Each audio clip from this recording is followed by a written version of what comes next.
Quiero recordarles que hemos seguido una serie de sermones tratando de responder por qué se escribió el Nuevo Testamento.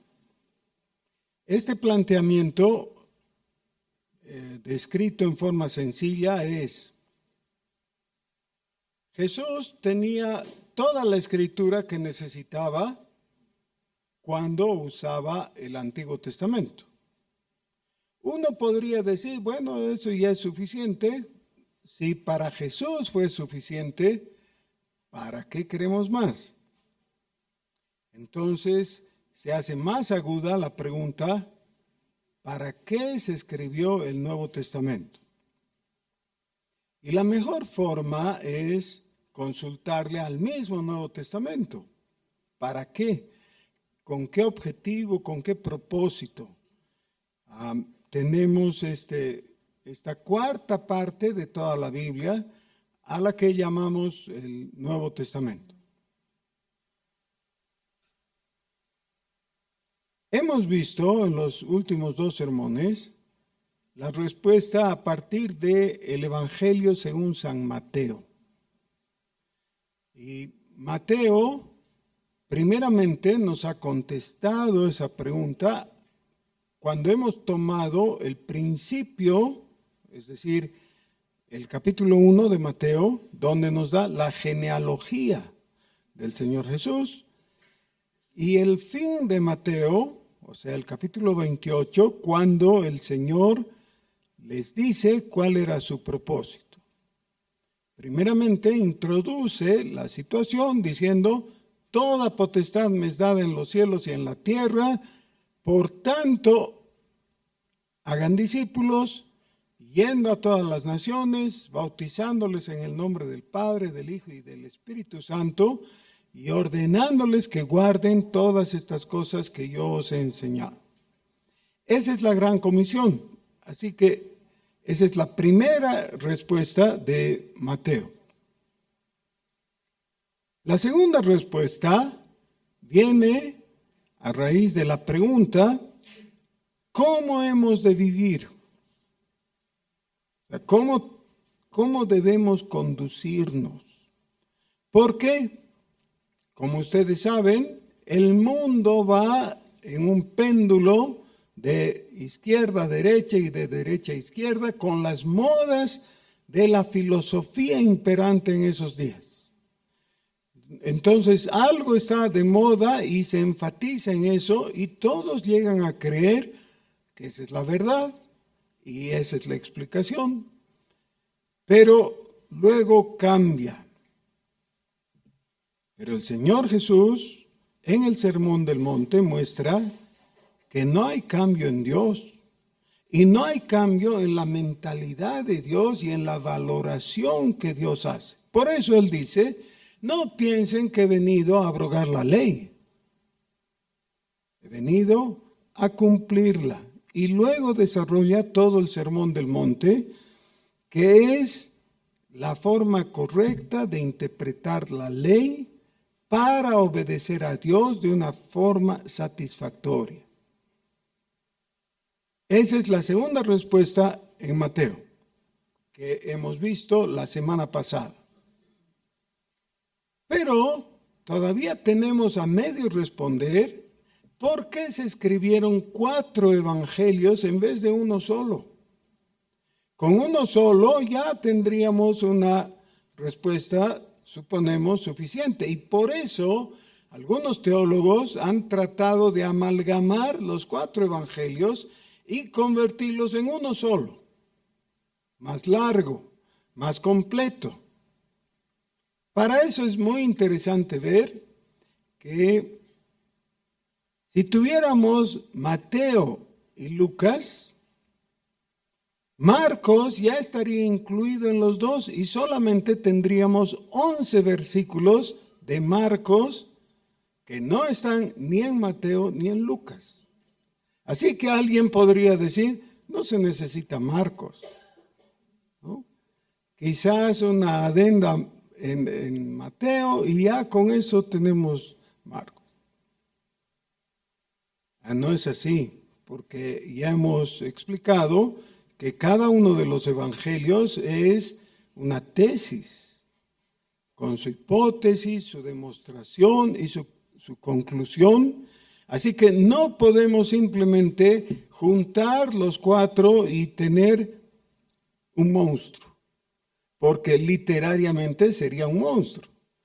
No vamos a hacer eso, más bien vamos a escuchar que cada uno de los evangelios tiene su propia explicación y su razón de ser. Entonces, así como cada uno de ellos tiene características específicas diferentes, también tiene objetivos diferentes. ¿Por qué se escribió el Evangelio de Juan? Quiero sugerir algunas posibles respuestas. Una respuesta que viene al corazón de algunos que no van a admitir, pero que es real, es que me importa.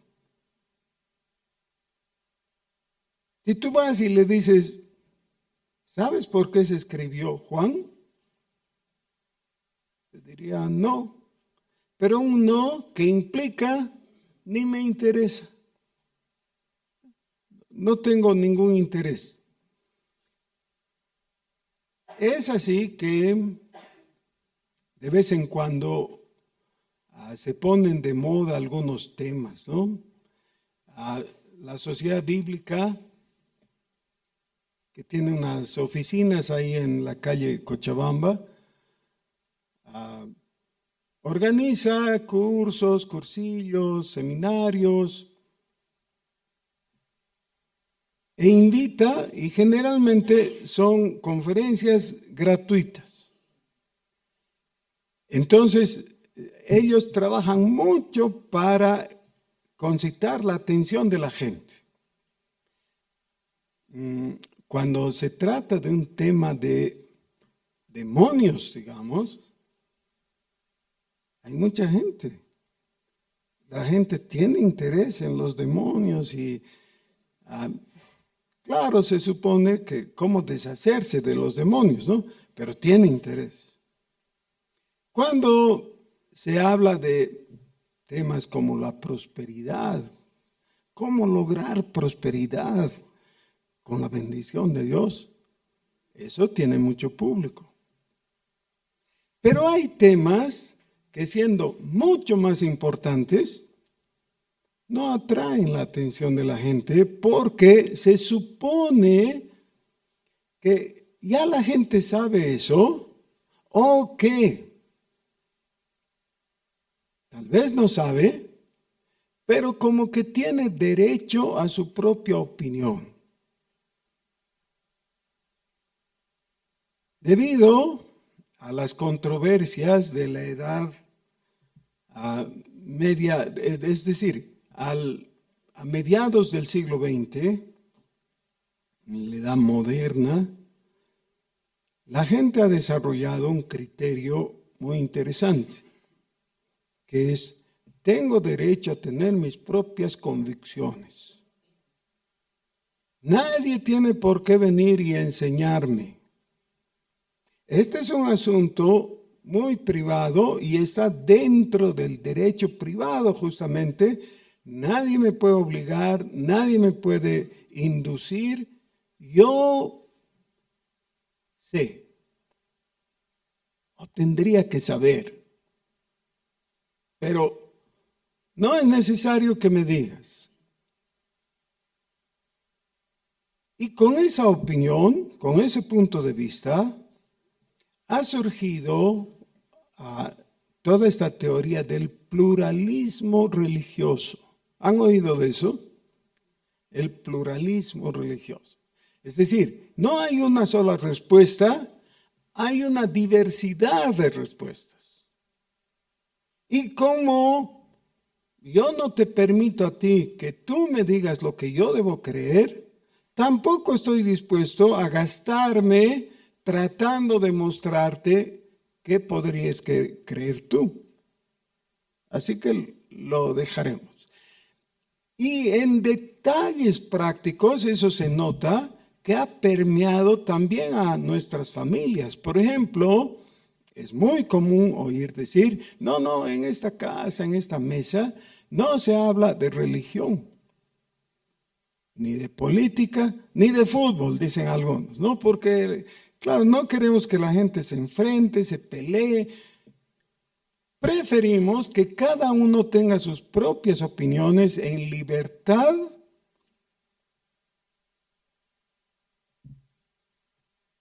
de tal manera que vamos a cambiar de página y vamos a hablar de cosas en las que podamos estar de acuerdo. Bueno, resulta que todos nosotros debiéramos reconocer, no tengo los elementos suficientes como para llegar a criterios sólidos y solventes. No tengo. Sé algunas cosas, pero no sé todo. Necesito que desde afuera se me dé información y que el informante sea alguien creíble. Y entonces comenzamos a mirar alrededor y quién es digno de crédito. En palabras ya más teológicas, tendríamos que decir, ¿quién es digno de portar y de ofrecer revelación? Yo no puedo por medios intuitivos alcanzar la verdad. Puedo quizás simplemente apuntar mejor, pero no tengo la información en mí mismo. Necesito que alguien me informe y esa es la revelación. Ese es uno de los temas importantes en la teología cristiana, básico. ¿Cómo sabes tú? ¿De dónde has sacado esa información? La teología cristiana, entonces, no admite esa posición de tú con tu verdad y yo con la mía, y no nos hagamos mala sangre, cada cual tiene derecho y autonomía. Eso no es cristiano. ¿Ya? La posición cristiana es el reconocimiento de que hay una sola verdad. ¿Podemos mirarla desde diferentes ángulos? Sí, pero hay una sola verdad. ¿Y cómo saber cuál es esa verdad? Y aquí interviene uno de los datos que ya hemos mencionado, pero que ahora necesitamos darle otro enfoque. La palabra clave para hoy es el testimonio. El testimonio depende del testigo. Si hay un testigo creíble, entonces ese testimonio es más fácil de ser aceptado, por lo menos de ser considerado. El testimonio es uno de los datos fundamentales en la construcción de la doctrina cristiana. Es una de las palabras claves también. Por ejemplo, en el Salmo 119. ¿Recuerdan de qué trata el Salmo 119? De la palabra de Dios. Muy bien. Todo el Salmo 119, que es muy largo, ¿no? Muy largo, es el capítulo más largo de la Biblia. Y que contiene todo el alfabeto hebreo por párrafos, ¿ya? Cada una de las letras es el indicativo de un nuevo párrafo. Salmo 119. la palabra de Dios. Salmo 119, 105, lámpara es a mis pies tu palabra y lumbrera a mi camino. Y así hay muchos versículos en el Salmo donde se habla de la palabra de Dios. Pero es muy interesante porque se habla de la palabra de Dios, un conjunto completo, pero también se habla de diferentes aspectos o partes de la palabra de Dios. Por ejemplo, los mandamientos en la palabra de Dios, o las ordenanzas, los decretos, los testimonios, los estatutos. Cada uno de estos sectores compone lo que en globo se diría la palabra de Dios. Muy bien. Uno de esos componentes es los testimonios. Los testimonios, ahora sí necesitamos precisar, no es los testimonios simplemente. Y muchas veces en el siglo XX, los cristianos han suplido la palabra de su testimonio personal y han ignorado el testimonio de la palabra. Había una época, especialmente en la década de los 60, que en todos los cultos evangélicos ya estaba programado que alguien pase adelante y dé su testimonio. ¿Y en qué consistía su testimonio? En que contaban cuán pecador era, cuán mal se había portado y cómo en cierto momento llegó la luz de Cristo, se convirtió y ahora ya es una nueva persona. Y a veces eran testimonios así conmovedores. Yo he estado en reuniones donde alguien ha dado su testimonio y lo ha hecho con lágrimas y nos ha hecho llorar a todos. Porque claro, tiene un impacto especial el que alguien hable de sí mismo, ¿no?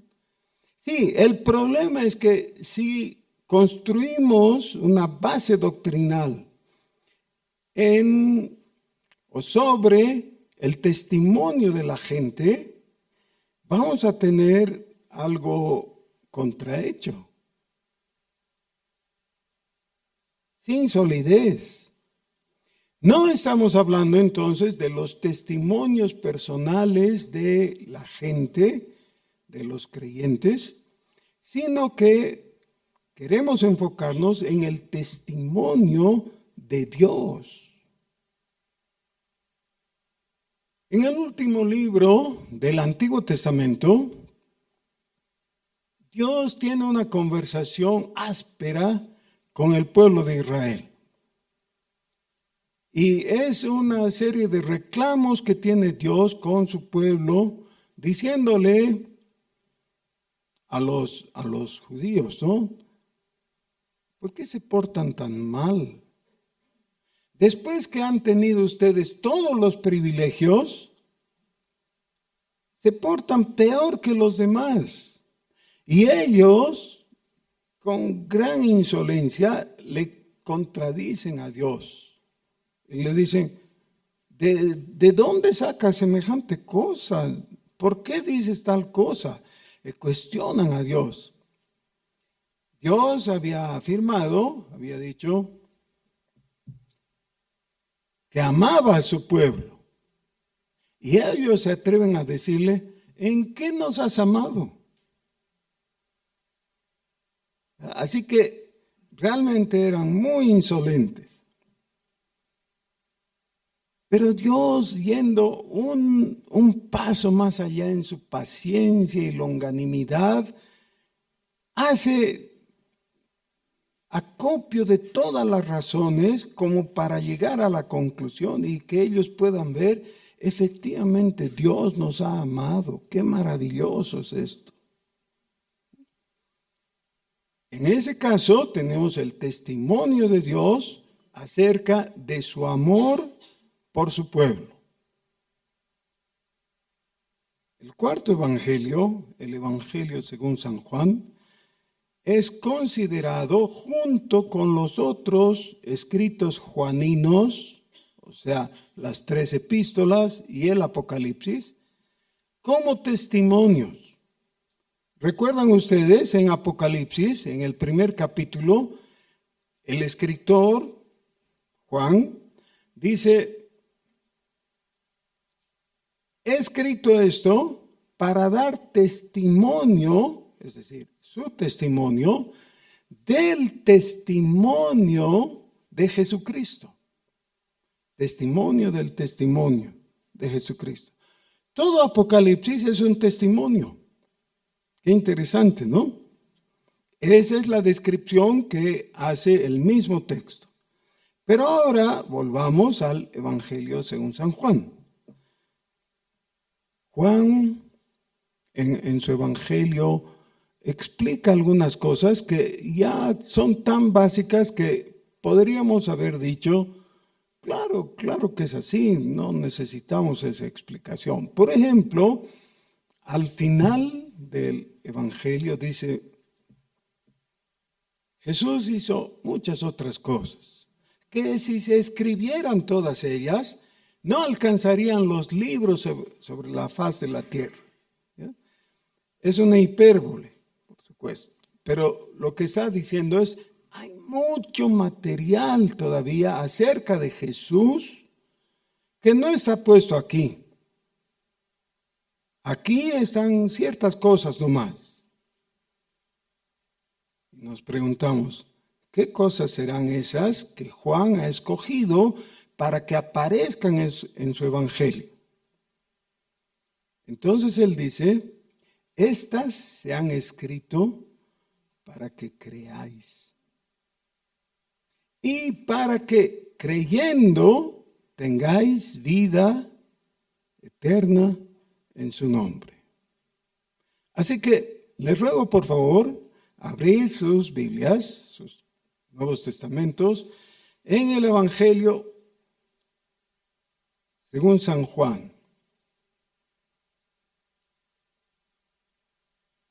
Y vamos a leer algo del Evangelio de San Juan, solo que quiero preguntarles, ¿por qué? Ya lo he dicho, por eso es un repasito, ¿no? ¿Por qué? ¿Por qué vamos a leer? Porque estas cosas se han escrito para que creamos. Si alguna vez has tenido esa lucha interior y has dicho: yo quisiera creer, pero no sé qué pasa, no tengo fe, no me nace, dicen algunos, ¿no? Claro, es como tener suspendida una semilla que tiene que estar plantada en la tierra y decir: no sé por qué no germina. Claro, porque no está en el lugar, ¿no ve? Tiene que entrar a la tierra. ¿Quieres tener fe? Sí, la fe es por el oír la palabra de Dios. Así que estas se han escrito para que creáis y para que creyendo tengáis vida en su nombre. Muy bien. Pero algunos de nosotros hemos pasado por la primaria y se supone que tendríamos que haber aprendido a leer. Pero todavía hay algunos bachilleres y hay profesionales que tienen su título y todo, pero les dices que lean algo, que lean un texto, una prosa, y les preguntas: ¿entendiste?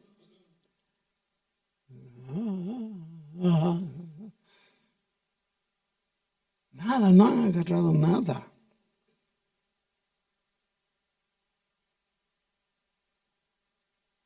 Y si lees el Evangelio según San Juan y dices: estas cosas se han escrito para que creas, ¿y ya crees? No. ¿Por qué? Porque no entendí. Claro. Por si acaso les quiero hacer una aclaración. No estoy dando indirecta a nadie, ¿ya? En mi mente no está ninguno de ustedes. Cuando digo esto es así teóricamente, no estoy pensando en alguien en específico, así que no se preocupen.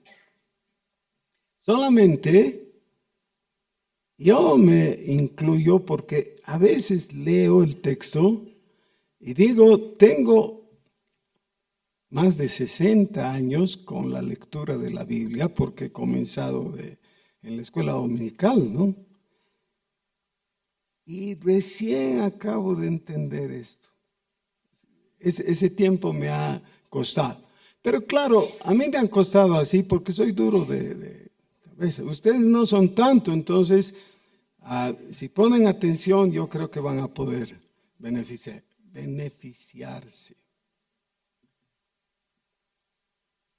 Otra vez, por favor tengan paciencia, ¿ya? Permítanme ser un poco machacón. No he leído todavía el texto, ¿no? ¿Para qué voy a leer?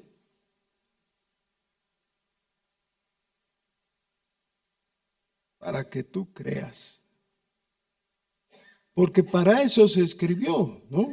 Para que leyendo tú creas y creyendo tengas vida eterna. Entonces, en el capítulo 6 del Evangelio según San Juan,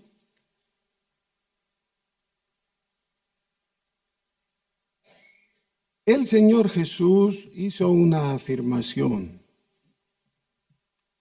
que está repetida en formas diversas, pero fundamentalmente en el versículo 32, el Señor Jesús, hablando con los judíos que estaban ahí y que estaban muy dispuestos a seguirle y creerle, les dice, de cierto os digo, no os dio Moisés el pan del cielo, mas mi Padre os da el verdadero pan del cielo.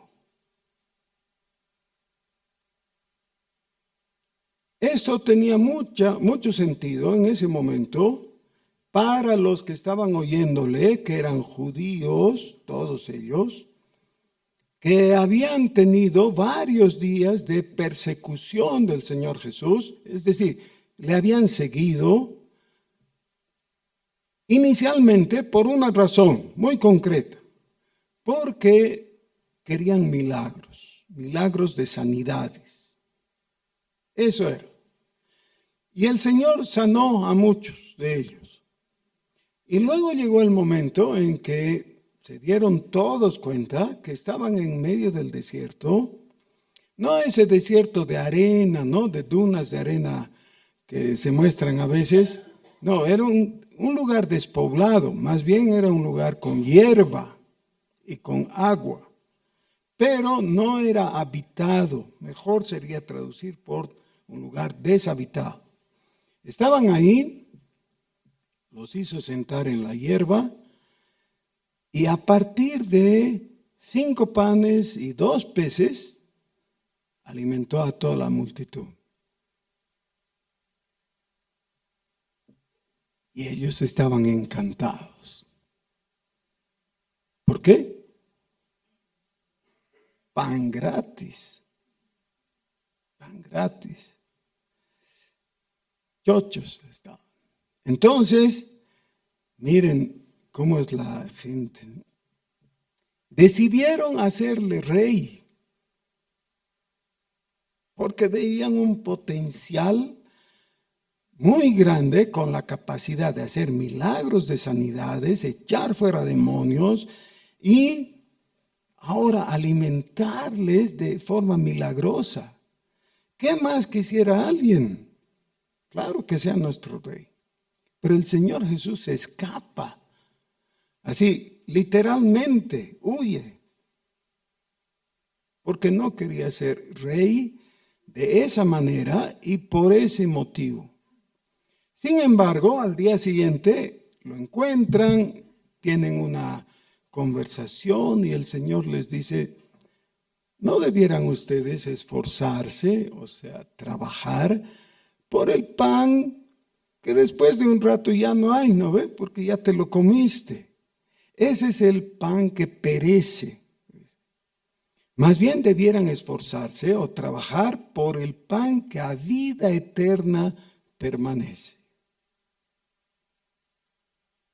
Y ellos, como están en ese momento de mucha cortesía y amabilidad y gratitud porque han comido, le dicen, danos siempre ese pan. Y ahí es donde el Señor hace la aclaración. Les dice, el Padre Celestial, no Moisés, el Padre les ha dado el pan del cielo. Y cuando se hace necesario una puntualización, porque en el versículo 34 le han dicho, Señor, danos siempre este pan. Jesús les dice, yo soy el pan de vida.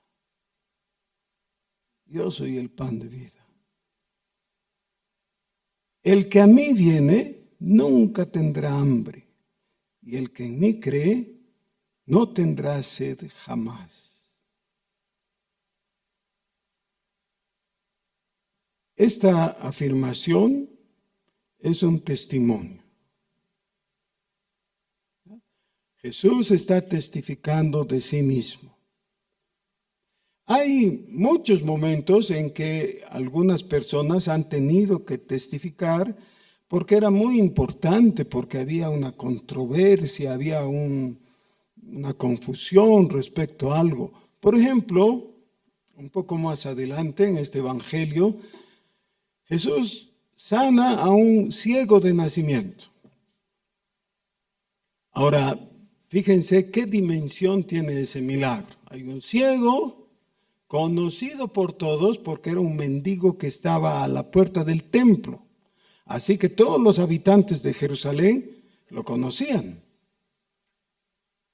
Algunos de ellos dicen, pero él era ciego. Sí. Y ahora ve. Sí. Bueno, hay que ser muy denso para no sacar una conclusión correcta, ¿no? Aquí ha habido un milagro, algo ha ocurrido de carácter sobrenatural que no podemos ignorar. Entonces, los que estaban por ahí cerca dicen, esto no puede seguir creciendo porque la gente se va a convertir. No podemos negar que este hombre ahora ve. Entonces vamos a negar que antes no veía. No pueden admitir el hecho sobrenatural. Dicen, no era ciego. Entonces lo encuentran y le preguntan. Y él da testimonio de sí mismo. Dice, yo soy aquel que era ciego, pero ahora veo. Y ellos dicen, ese hombre que tú pretendes que te ha sanado es un pecador. Y él dice, eso yo no sé. Lo que sé es que antes no veía y ahora veo. Bueno, ¿qué argumento se puede usar en contra de algo así? Lo que quiero que noten es el poder del testimonio veraz de alguien. En ese caso era un ciego nomás, o un ex ciego, ¿no? Pero su testimonio es muy importante. Pero ahora estamos en algo mucho más importante, más profundo también. El Señor Jesús dice, yo soy el pan de vida.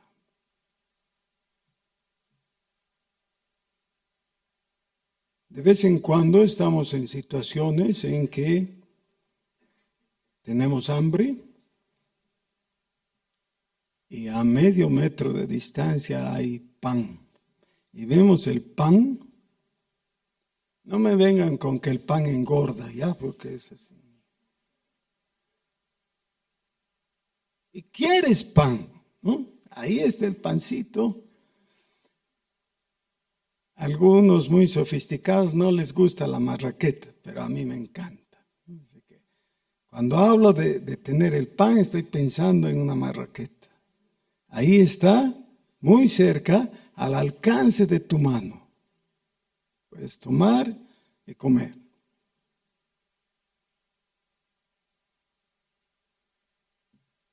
¿Qué es lo que te distancia? ¿Qué es lo que impide que tomes ese pan y lo comas?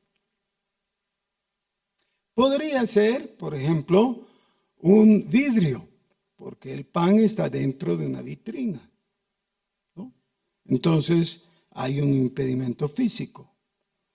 Bueno, pero no necesitas meter la mano por la vitrina, puedes entrar por la puerta a la tienda y comprar el pan. ¿Ya? Entonces, ahora, ¿qué te impide? 80 centavos. Pero, entonces puedes entregar los 80 centavos y te dan el pan. ¿Qué te impide?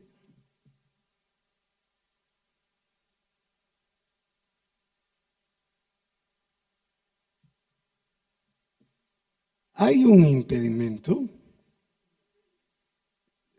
Sí, porque hay tanta gente perdida por la calle que no cree en Jesús. Y si no cree en Jesús, entonces no come el pan y sigue con hambre. Esa es la realidad, porque no está en su chauchero, tiene los 80 centavos.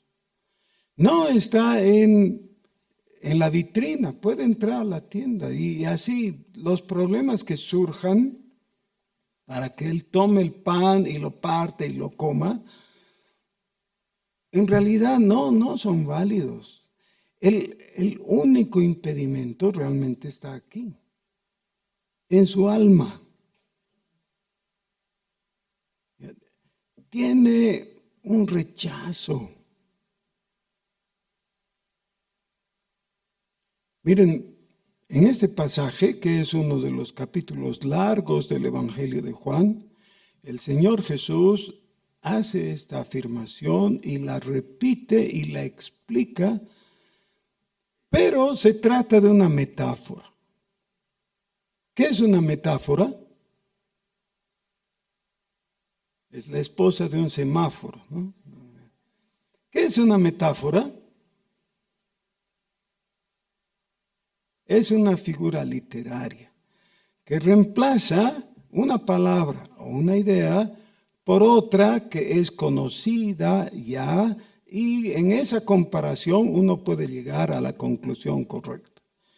Cuando dice, yo soy el pan de vida, todos nosotros de hecho vemos la opción literalista. Se escudan en la opción literalista y dicen, no es posible, nosotros estamos viendo una persona que no es de pan, es de carne y hueso, entonces no es así. Sí, bueno, pero ninguno de nosotros está en esa posición de preferir la opción literalista. Nos damos cuenta que hay una figura literaria que quiere decir algo más allá que lo que las palabras significan. Y la explicación está en el mismo versículo 35. ¿Qué es? El que a mí viene nunca tendrá hambre. Es decir, soy el pan y yo le voy a aumentar, solo como una presentación, el pan que está a tu disposición. Cuando estás a la mesa con alguien más, una mesa de otra persona, ¿no? Y esa persona amablemente te acerca la panera y te dice, sírvete por favor, ahí tienes pancito. Ahora es pan a tu disposición. ¿Qué tienes que hacer? Tomar, partirlo y comerlo. Eso es.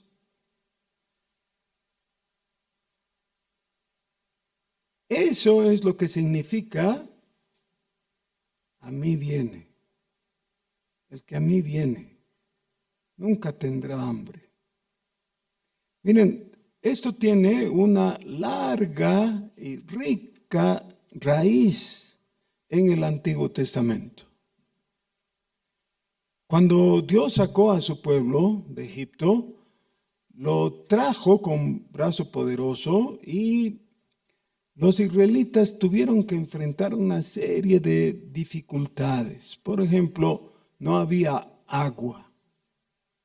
No tener agua es un problema muy grande, ¿no? En el desierto. Dios solucionó. En otro momento, los amalecitas los atacaron. Dios los defendió. En otro momento, así, diferentes cosas. Pero hubo un momento en que tuvieron hambre. Y entonces los israelitas murmuraron contra Dios. Le dijeron a Moisés, ¿qué nos has traído aquí para que muramos de hambre? O sea, nuestra situación es desesperada, no tenemos que comer. Estoy parafraseando todo el asunto, ¿no? Lo que Dios le respondió a Moisés fue, no necesitan quejarse, aprendan a pedir. Ahora este es un asuntito muy práctico, muy sencillo, pero muy importante. ¿Saben qué? Yo creo que gran parte de los bolivianos tenemos esta mala característica. Sabemos quejarnos. Algunos bloquean el camino, ¿no ve? Es una queja, una protesta. Necesitamos que alguien nos enseñe a quejarnos, a protestar, a reclamar, etcétera. No, campeones, ¿no?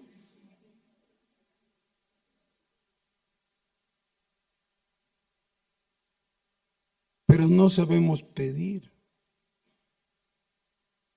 Y yo he notado en los años de experiencia de consejería matrimonial que muchos de los problemas que hay entre marido y mujer tienen que ver con este asunto en concreto. Los dos están acostumbrados a quejarse del otro, pero no han aprendido a pedir. Y cada uno de los dos se queja de que el otro ha saltado pasos directamente quejándose por algo que él ha hecho, pero que nunca le ha dicho que no quería o que sí quería de tal forma, y al no saber pedir, entonces se abren las puertas para la queja.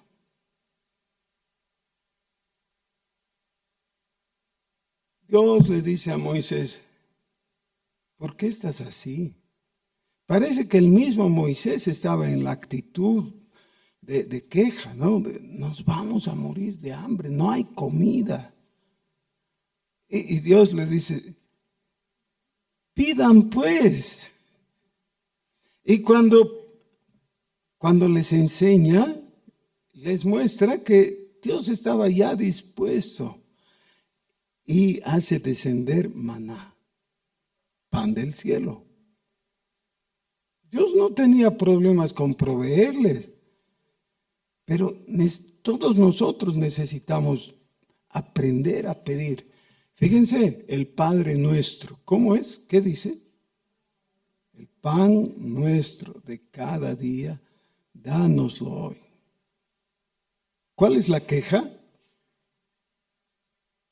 No hay queja, hay petición. La petición a veces es rechazada porque implica una posición de humildad. Pero el único camino a Dios es en Cristo, ¿no es cierto? El camino en Cristo, que es camino en humildad.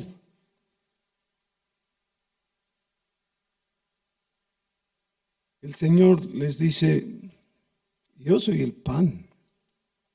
¿Por qué era el pan? Porque en Cristo ellos podían tener certidumbre que Dios les iba a proveer la comida. Los israelitas en el Antiguo Testamento, en el Éxodo, experimentaron eso. Y los judíos en el Nuevo Testamento, en los 4 evangelios se cuenta este milagro. Es el único milagro repetido en los 4 evangelios. La alimentación de los 5,000. Conclusión, el que está aquí con nosotros es Jehová Jireh, que es Jehová el proveedor. Él es el que nos da. Hoy día comieron, hermanos. La mayoría hemos comido, ¿no? Hemos tomado desayuno. La mayoría, quizás no todos. ¿Por qué has comido? Comer es un privilegio muy grande.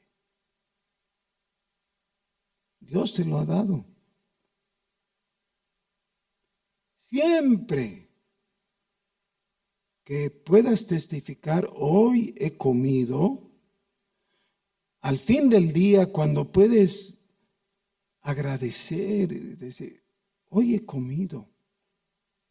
Ah, sí, el peatón de al lado te va a mirar y va a decir, ¿qué tiene pues eso? ¿Qué gran cosa es? Todos hemos comido. Si todos hemos comido, es más maravilloso todavía, porque Dios nos ha dado a todos. Pero cada día que comes, Dios te lo ha dado. Y cada día debíamos agradecer. Con mente clara, con corazón rebosante de gratitud. Pero ahora necesitamos entender, siempre el don viene de Dios por Jesucristo. En Jesucristo Dios nos ha dado el pan. Como esta afirmación, este testimonio, esta metáfora, tenemos en el Evangelio según San Juan 7. Esta es una de las 7. Esta es la primera. Después del pan de vida, ¿dónde están los valientes? A ver, espero. Después del pan de vida tenemos, yo soy la luz del mundo.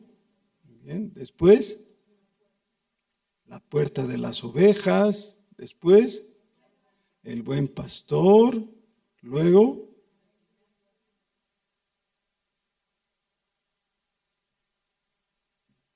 sí, la resurrección y la vida. El sexto o la sexta metáfora es el camino, la verdad y la vida, capítulo 14, y la séptima, la vid verdadera. Yo soy la vid verdadera. En cada una de esas metáforas hay una afirmación acerca de sí mismo que hace el Señor que nadie más podría hacer y nadie puede hacer. Ningún hombre puede decir yo soy la vid verdadera. Si cualquier hombre dice algo así, lo que está mostrando es que es en realidad un baboso. Nadie puede hacer eso. Solo eso es válido para el Señor Jesús, porque Él es la vid verdadera. ¿Qué somos nosotros si Él es la vid verdadera? Los pámpanos. Y dice, si ustedes permanecen en mí y yo en vosotros, llevaréis mucho fruto. Ahora entonces, ¿qué tenemos en la respuesta que Juan da a la pregunta, ¿por qué se escribió el Nuevo Testamento? La respuesta es porque necesitábamos de información vital para salvación acerca de Jesús. Y muchos van a pensar cosas. ¿Saben qué? 2000 años de historia casi, de historia cristiana, desde Pentecostés hasta nosotros. En esos 2000 años de historia han habido un sinnúmero de teorías sobre Jesús. Que era un gran maestro, que era un carpintero muy distinguido, que había ido a estudiar al Tíbet, o ¿no? Una serie de cosas, ¿no? Y por época surgen testimonios falsos. Entonces, cuando nos damos cuenta que hay tanta información de la que debemos despojarnos, preguntamos, bueno, ¿quién nos puede dar la buena información? El único es Jesús mismo. ¿Por qué? Él es el testigo fiel. Ese es su nombre en Apocalipsis. El testigo fiel. ¿Y de qué testifica el testigo fiel? De sí mismo. Y en su propia persona, del amor de Dios. Así que lo que en el Antiguo Testamento Dios le dice a su pueblo por Malaquías, con amor eterno te he amado, que son palabras ya repetidas de Isaías, ¿no? Porque es el mismo mensaje, pero ahora viene actualizado y profundizado. Cuando Jesús te dice, yo soy el pan de vida. Yo soy la provisión de Dios para ti. ¿Para qué? Leamos otra vez y memoricemos. Juan 6:35. Yo soy el pan de vida. El que a mí viene nunca tendrá hambre. Y el que en mí cree no tendrá sed jamás. Juan 6:35. Yo soy el pan de vida. El que a mí viene nunca tendrá hambre. Y el que en mí cree no tendrá sed jamás. ¿Esa es la verdad? Sí, es verdad. Todo aquel que ha obedecido al Señor y ha acudido a Él y ha recibido de Él la vida eterna puede testificar. Es cierto. Lo que Jesús dijo es verdad. A mí me consta. Ahora tu testimonio es valioso porque está sobre la base del testimonio de Jesús mismo. La pregunta es, ¿estás dispuesto a considerar el testimonio de Jesús? ¿Que sí o que no?